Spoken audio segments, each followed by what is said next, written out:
We all share a collective, almost manufactured memory of the 1950s, don't we? If you close your eyes right now, you can probably see the American dream perfectly rendered in your mind, like a scene from a vintage television commercial. You can see the gleaming, heavy chrome bumpers of brand new automobiles sitting proudly in paved driveways. You can almost smell the freshly cut green grass on a bright Saturday morning, the scent of charcoal drifting from a neighbor's backyard barbecue, and the crisp, clean air of a world that felt like it had finally found peace. There was an absolute, unshakable certainty in the air back then. It was a prevailing belief that if you left your front door unlocked, the world outside was fundamentally safe, and your neighbors were decent people who were always looking out for you. It was the golden age of the American suburb, a meticulously constructed utopia of white picket fences, family dinners eaten at exactly 6 o'clock, and cathode ray televisions glowing warmly in the center of every living room, broadcasting stories of perfect families who never argued and never kept secrets. We desperately like to remember that decade as a time of perfect, untouched innocence. We cling to the idea that there was an era where things were simpler, where the lines between right and wrong were sharply drawn, and where darkness had not yet crept into the pristine neighborhoods of the middle class. But memory is a funny, treacherous thing. It acts like a soft focus lens on a vintage camera, purposely blurring out the sharp, ugly edges of reality. The truth is that suffocating demand for perfection created a pressure cooker behind those pastel-colored front doors. The brighter the facade, the deeper the shadows it cast. For over 30 years, I worked the crime beat for the city's largest evening paper. I was a man who lived entirely in those shadows. I didn't write the heartwarming syndicated columns about the neighborhood block parties, the local church bake sales, or the boys pitching baseballs in the park. I walked those perfect, quiet suburban streets long after the street lamps flickered out and the respectable citizens went to sleep. And let me tell you something that the history books tend to gloss over. The brightest, most picturesque, most aggressively normal neighborhoods always harbor the darkest, coldest secrets. I saw things on pristine oak hardwood floors that would make your blood run absolutely cold. I saw the violent, messy reality that lived just beneath the surface of the post-war economic boom. When the world moved on, when the newspaper was bought out by a corporate conglomerate, and the new editors decided to throw out the old heavy steel filing cabinets to make room for computers, I couldn't let these stories be buried in a landfill. I couldn't let the victims be erased from history just because their tragedies were inconvenient to the myth of the safe suburb. So I packed them up in cardboard boxes. I brought the entire archive down here to my personal study, where the dust settles on unsolved mysteries. I have hundreds of cases stacked floor to ceiling. The ones the local police couldn't solve. The ones the town hall desperately wanted buried because they drove down property values. The ones that still keep me awake at night, staring at the ceiling, trying to fit pieces of a puzzle together that was deliberately broken. Tonight, the air feels right to finally blow the thick layer of dust off a specific manila file from September of 1956. It's a case that shattered the delicate illusion of a quiet, perfect neighborhood on a crisp autumn evening. It is a case that asks a fundamentally impossible question, a question that defies the laws of physics and human behavior. How does a normal, loving, fiercely reliable woman simply vanish into the evening mist on a deserted country road? How does she evaporate into thin air, leaving her car engine quietly idling, the headlights burning bright against the fog, and her entire life left sitting undisturbed on the passenger seat? There is no rational explanation, yet it happened. Take a seat, pour yourself a strong hot cup of black coffee, lock your doors, draw your curtains, and let's open the file on the chilling, unexplained disappearance of Evelyn Miller. Evelyn Miller was exactly 32 years old in the early autumn of 1956. If you were to look at a high school yearbook or a wedding photograph of her from that era, you would see the very physical definition of the idealized American dream staring back at you. She had warm, expressive eyes that seemed to constantly smile even when she was quiet, immaculately styled dark hair that never seemed to lose its wave, and the kind of quiet, effortless grace that made everyone in the neighborhood feel instantly at ease in her presence. She wasn't just beautiful, she was approachable, comforting, and deeply grounded. She and her husband Richard lived on Oakwood Lane, a street that looked like it was pulled straight from a magazine cover. They lived in a beautiful, modern, split-level home with a freshly painted white porch, a heavy brass knocker on the front door, and a sprawling flower bed that Evelyn tended to with an almost religious devotion. Richard was a junior executive at a prominent downtown insurance firm, a man on the fast track to a corner office. He was a creature of absolute habit. He took the 7:15 commuter train into the city every single morning, wearing a sharply pressed grey suit and a fedora. And every single morning, without fail, Evelyn had his hot breakfast waiting for him on the table, the morning paper perfectly folded next to his coffee cup, before he walked out the door. Their dynamic was exactly what society demanded of them, and they played their roles with flawless precision. To the outside world, and certainly to the judgmental, watchful eyes of the other housewives on Oakwood Lane, Evelyn Miller was the gold standard by which everyone else was measured. She was the woman who effortlessly hosted the neighborhood summer gatherings, mixing drinks and serving perfectly baked casseroles without breaking a sweat. She was always the very first person to bring a hot, home-cooked meal over in a covered dish when someone on the block fell ill or had a baby. She was deeply predictable, deeply reliable, and, by all outward appearances, deeply happy with the life she had built. In the 1950s, women were often trapped in cages made of domestic expectations, and many suffered quietly in deep, unspoken depression. But if Evelyn was suffering, she hid it better than anyone I have ever investigated. There was absolutely no documented history of trouble in the Miller household. There were no whispered rumors over the backyard fences about shouting matches in the middle of the night. There were no sudden, unexplained withdrawals of large sums of money from their joint bank accounts. There were no suspicious bruises, no tearful phone calls to relatives, no signs of a secret life hidden in the margins of her calendar. Evelyn was a woman anchored entirely by her daily routine, her community standing, and her pristine home. She was not a drifter with a mysterious past. She was not a romantic dreamer looking for an escape hatch from a miserable situation. She was the very fabric of Oakwood Lane. If a neighbor needed a spare key held, they gave it to Evelyn. If a child scraped their knee falling off a bicycle, they ran to Evelyn's porch. And that profound, undeniable normalcy is exactly what makes the events of September 14th so utterly chilling and impossible to reconcile. People like Evelyn Miller do not just vanish into thin air between the grocery store and their driveway. They do not spontaneously walk away from a comfortable life they built with their own two hands, a life they meticulously maintained without taking so much as a winter coat or a $1 bill.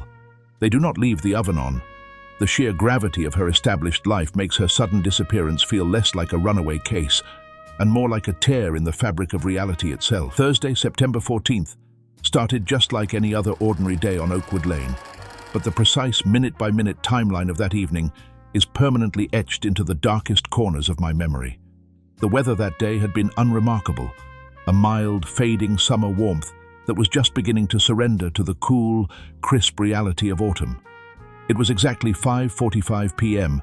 when Richard Miller walked through the heavy wooden front door of his home, hanging his hat on the rack after his long commute back from the city. He loosened his silk tie, unbuttoned his collar, and walked into the kitchen. Evelyn was standing at the counter, wearing a floral apron over a light dress, already preparing a roast for their dinner. Everything was perfectly normal, until she opened the refrigerator and realized she had miscalculated her pantry inventory. She was short on two minor yet essential items, a fresh carton of milk and a tin of ground coffee for Richard's morning routine. It was a small oversight, the kind of minor domestic hiccup that happens in every household. She wiped her hands on a towel, grabbed her dark brown leather purse from the hallway table, and draped a light beige cardigan over her shoulders to ward off the growing chill in the autumn air. She told Richard she would be back in exactly 20 minutes, kissed him lightly on the cheek, and took the silver keys to her absolute pride and joy, a pristine two-tone sea green and white 1955 Chevrolet Bel Air. She backed the heavy, chrome-laden car out of the concrete driveway, the V8 engine humming with a smooth, reassuring power, and headed toward town. At exactly 6:05 p.m., the bell above the door jingled as she walked into the local grocery store on Main Street.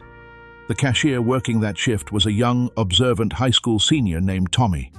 Tommy knew the Millers well, as they were regulars, and he remembered Evelyn's visit that evening perfectly. During the subsequent police interviews, he swore up and down that Evelyn was her usual, radiant, cheerful self. There was absolutely nothing erratic or nervous about her behavior.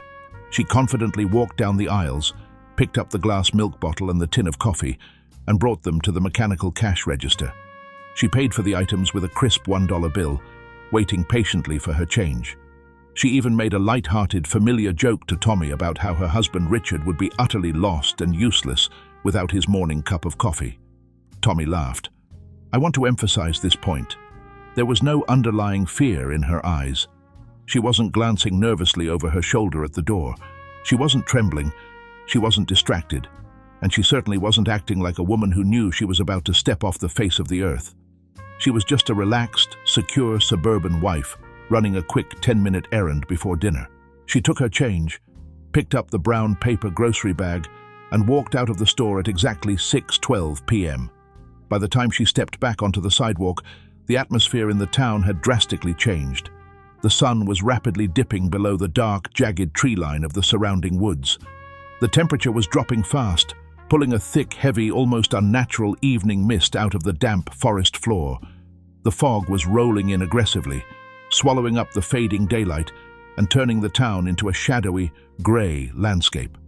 Tommy watched through the large glass storefront window as Evelyn crossed the street.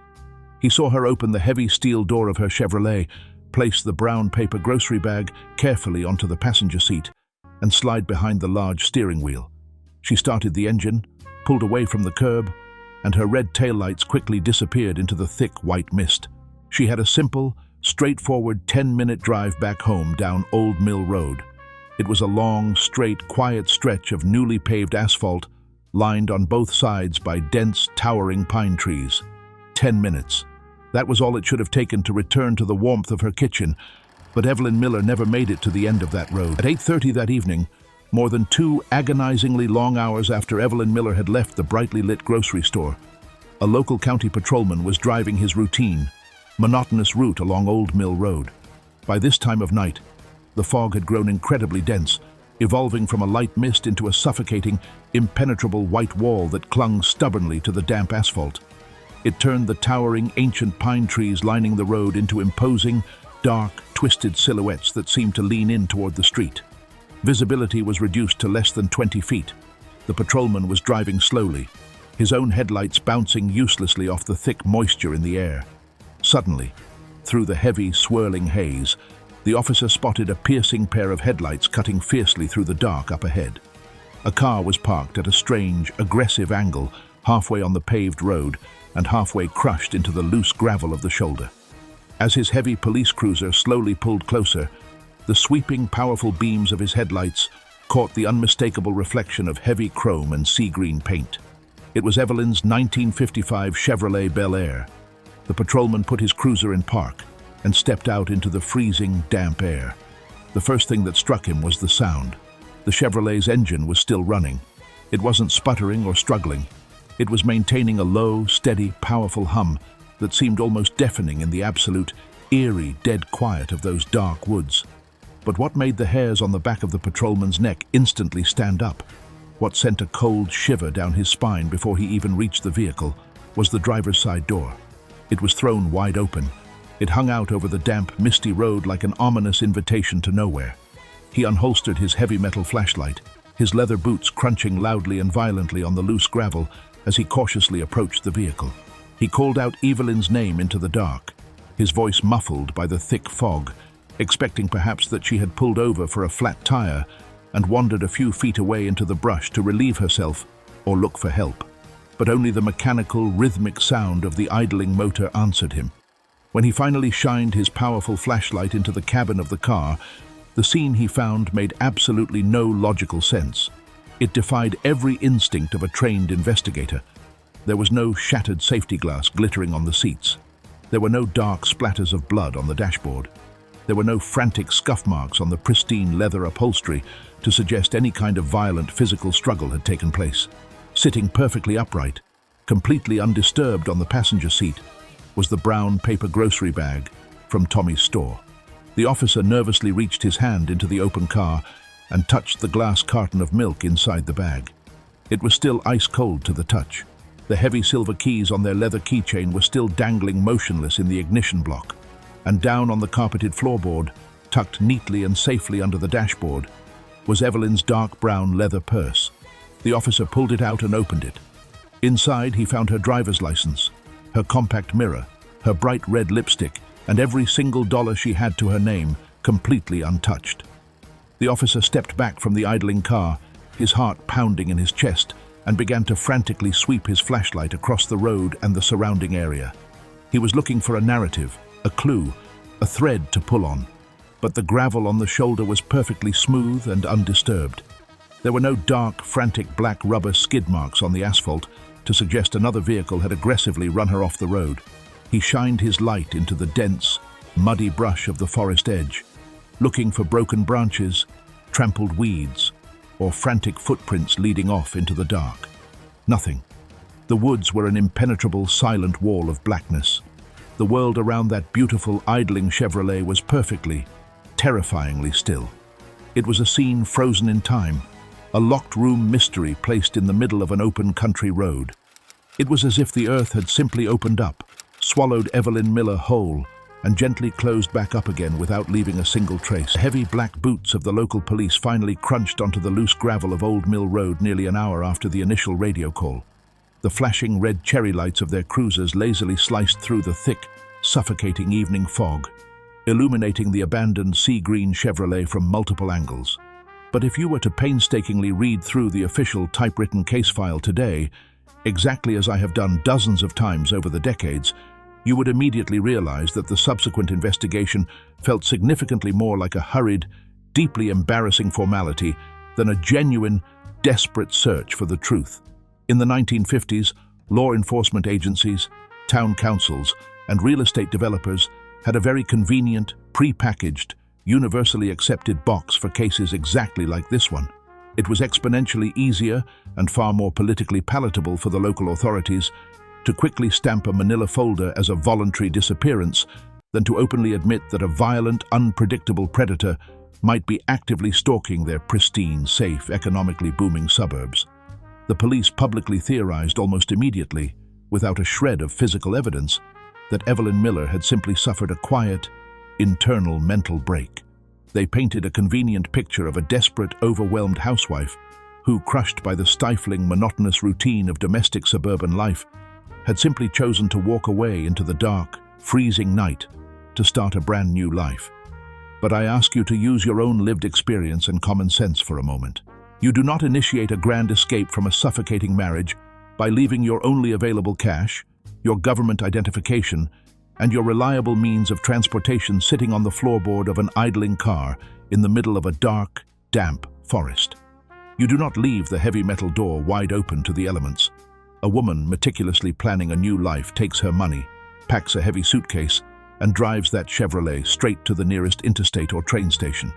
The official police narrative was not just logically flawed, it was an insulting, deliberate act of willful institutional ignorance designed specifically to protect the profitable illusion of suburban safety. The whispers on Oakwood Lane started long before the sun even came up the next morning. The neighborhood telephone party lines were buzzing with frantic, hushed, paranoid conversations. The very same neighbors who had loudly praised Evelyn's grace, baking skills, and reliability just 24 hours earlier were suddenly standing securely behind their drawn, floral living room curtains, trading wild, unfounded, vicious theories.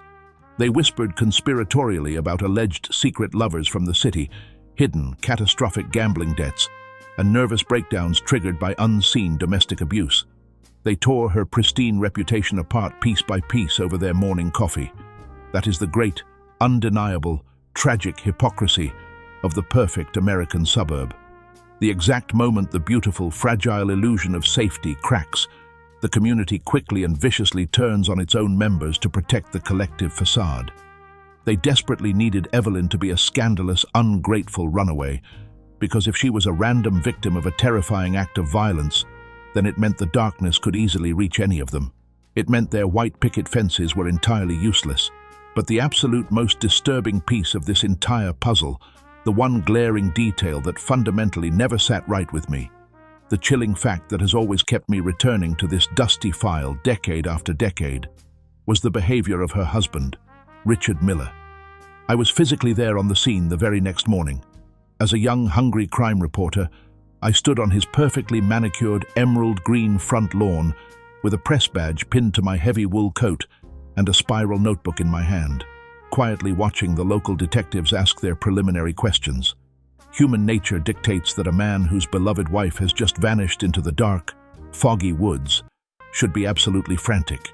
He should be hysterical, unkempt, and terrified. He should be physically tearing those pine woods apart with his bare hands, screaming her name until his vocal cords bleed. He should look like a man whose entire universe has just violently collapsed around him. Richard Miller did not look like a broken man. He did not look like a grieving husband in shock. He stood on his freshly painted front porch at 8 o'clock in the morning in a perfectly pressed, crisp white dress shirt, his hair immaculately combed and styled with expensive pomade, calmly holding a ceramic cup of steaming black coffee. He answered the investigating officer's questions with a flat, practiced, completely hollow, monotone voice, demonstrating all the emotional devastation of a man casually discussing a slightly disappointing morning weather report. He didn't urgently ask the police where they were currently searching. He didn't look out at the dark tree line at the end of the street with any visible signs of hope, terror, or despair. He simply watched the patrol cars block his concrete driveway, took another slow, deliberate sip of his black coffee, and eventually turned his back on the detectives to walk back inside his perfectly quiet, empty, pristine house, closing the heavy wooden door behind him with a soft, final click. It was a display of cold, calculated, inhuman detachment that I have rarely witnessed in my entire career. It wasn't the numbness of psychological shock. I know what shock looks like. Shock is a loud, chaotic, vibrating, unpredictable energy. This was an absolute, terrifying emptiness. It was the demeanor of a man who already knew exactly how the story ended and was simply waiting impatiently for the authorities to finish their pointless paperwork so he could get on with his day. Let's dig deeper into the sheer police incompetence and Richard's specific, highly convenient alibi. The detectives asked Richard where he was between the hours of 6 p.m. and 8:30 p.m. His answer was aggressively simple and entirely uncorroborated. He stated he was sitting alone in his leather armchair in the living room, reading the evening newspaper and listening to a radio broadcast, simply waiting for his wife to return with the coffee. He claimed he casually assumed she had run into a talkative friend at the grocery store and lost track of time. For 2.5 hours? Without making a single phone call to the store? Without getting into his own second vehicle to drive down the straight 10-minute road to see if she had suffered a flat tire or engine trouble? The police accepted this glaringly empty alibi without an ounce of pushback. They didn't thoroughly search the house that morning. They didn't examine the pristine hardwood floors or the trunk of Richard's own car. They treated him with the polite, deferential, sickening respect afforded to a junior executive on Oakwood Lane, rather than treating him as the primary suspect in a potential homicide. When I tried to ask Richard a question from the edge of his lawn, shouting over the heads of the uniformed officers, asking him if Evelyn had seemed frightened lately, he slowly turned his head, looked directly into my eyes with a gaze so devoid of human warmth it made my stomach physically drop, and silently turned away. That look wasn't the look of a man who had lost his wife. It was the look of a man who was supremely confident that he had already won the game. The sheer arrogance of his posture, the unwrinkled perfection of his clothing, it all screamed that the illusion of the perfect 1950s household was not just a societal expectation for Richard Miller, but a tightly controlled stage play that he directed with ruthless, authoritarian precision. And when his lead actress missed her cue, or perhaps tried to rewrite her own lines, he simply closed the curtain. The authorities were all too eager to help him sweep the stage clean, ensuring that the dark reality of what might have occurred behind those closed doors or out on Old Mill Road would never see the light of day. Evelyn Miller was never seen or heard from again. In the weeks, months, and eventually years that meticulously followed that chilling September night, no physical body was ever recovered from the dark, sprawling expanse of those damp pine woods.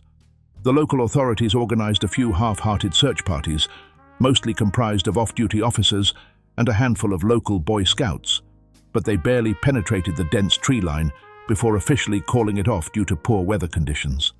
No secret, hidden bank accounts were ever suddenly touched or drained by a woman claiming to be starting over. No desperate, tear-stained letters were ever sent home to concerned relatives from a distant, sunny state. Her social security number simply ceased to exist in the active records of the world. Eventually, after merely a few short months, the local police department formally filed the thin, completely inadequate paperwork away in a dusty steel cabinet down in the precinct basement. Oakwood Lane enthusiastically went back to its quiet, perfect, aggressively normal routine, collectively pretending that the terrifying mystery had never happened at all. Richard Miller continued to take the commuter train into the city every single morning, his suits still perfectly pressed, his hair still immaculately combed. He never publicly shed a single tear.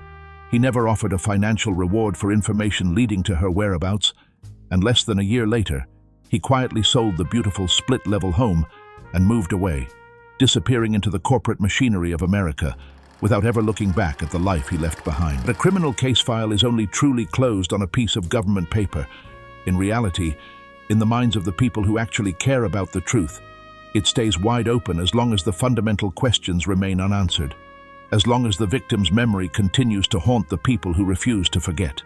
That is exactly why I physically brought this heavy, yellowing manila file down here to my private archive. And that is exactly why I am sharing this dark, deeply uncomfortable story with you tonight. I refuse to let the dust settle on Evelyn Miller. I want to know exactly what you think. I need you to look at the cold, hard facts presented to you without the comforting, soft-focused, nostalgic lens of 1950s television. You are intelligent people.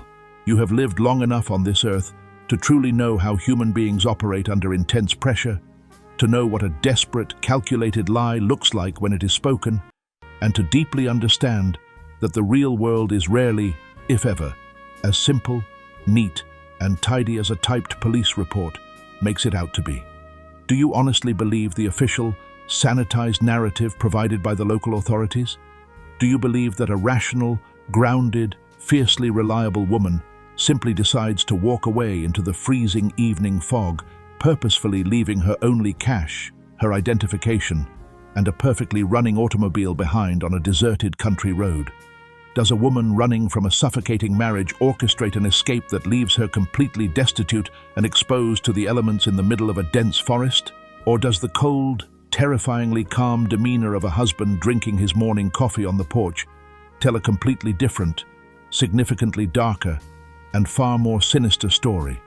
Could Richard have somehow intercepted her on Old Mill Road in the fog? Could the entire scene with the idling Chevrolet, the open door, and the untouched groceries have been a meticulously staged distraction, a theatrical set piece designed by a highly intelligent junior executive used to controlling every single variable in his life? Could he have orchestrated that scene to buy himself the crucial, uninterrupted hours he needed to dispose of the real evidence while the police chased a ghost? And if he did, how did he pull off the absolute perfect crime in an era before modern forensics, relying solely on the polite, deferential incompetence of the local police force to secure his freedom? Take a long moment right now. Pour yourself another cup of coffee and leave your most detailed thoughts, theories, and suspicions in the comments section below. I read every single one of your messages, and I rely heavily on your collective life experience, your intuition, and your critical thinking to help me shine a bright light on these forgotten, shadowed corners of history. Let's see if we can pool our intellect and finally solve this decades-old mystery together, bringing some semblance of posthumous justice to a woman who was entirely erased by the very community that falsely claimed to love and respect her. Let the debate begin down below. Evelyn Miller absolutely deserves more than just a passing glance or a dismissive, apathetic shrug from history. She represents thousands of silenced individuals who slipped quietly through the massive cracks of a society that aggressively prioritized the appearance of order over the actual messy pursuit of justice. When we analyze her final known movements, when we meticulously retrace her steps from the brightly lit grocery store aisles to that dark, unforgiving stretch of Old Mill Road, we are actively doing the vital, necessary work that the detectives of 1956 simply refused to do. We are bearing witness to her existence.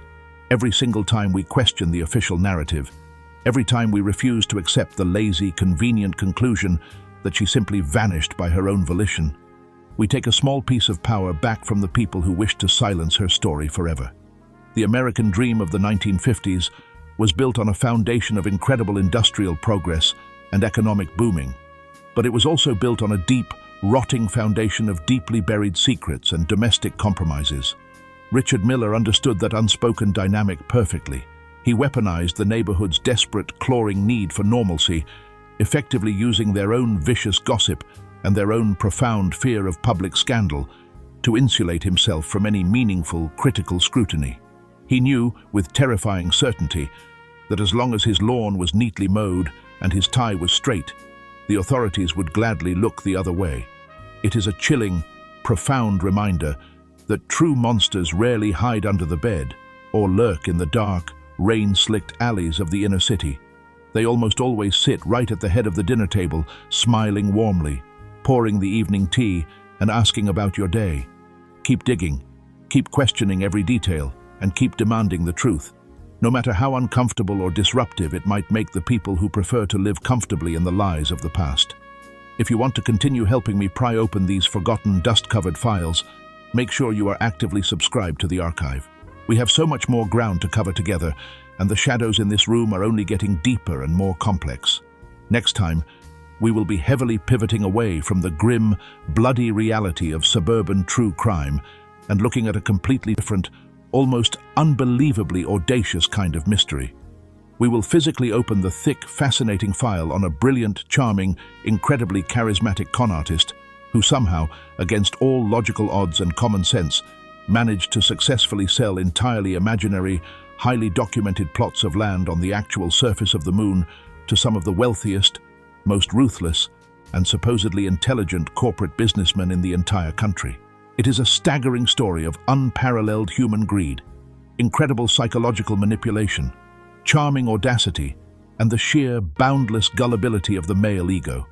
Keep a very close, watchful eye on the shadows creeping around your own neighborhood tonight, because the archive is never truly empty, and the truth is rarely what it appears to be on the surface of the life he left behind.